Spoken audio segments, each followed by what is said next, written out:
It's January and it's a perfect time to plant a tree. In fact, here in Louisiana, we celebrate Arbor Day in January. Now, wintertime, again, is a perfect time to plant trees, especially like this deciduous magnolia that we have right here. We're out here on LSU's main campus at the horticulture building, and we're going to put in this tree here today. Now, we've already dug the hole. You want to make sure that it's twice as wide as the root ball and just as deep. You want the top of the root ball to sit at the grade level of the soil. Now, once you've dug that up and you've kind of loosened the soil, when you pull your tree out of the pot, you want to loosen up the roots so that encourages them to grow out. So you want to kind of score the side, or you can actually take your hand and kind of rough it up.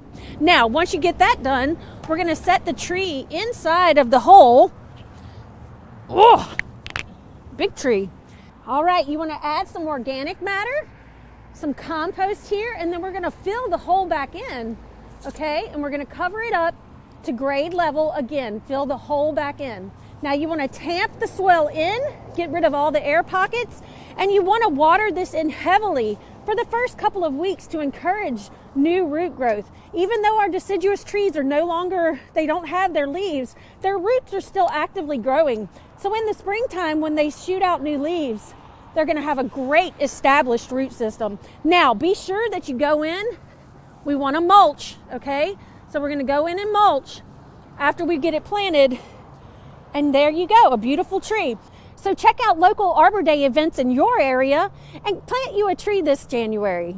For Get It Growing, I'm Heather Kirk-Ballard with the LSU AgCenter.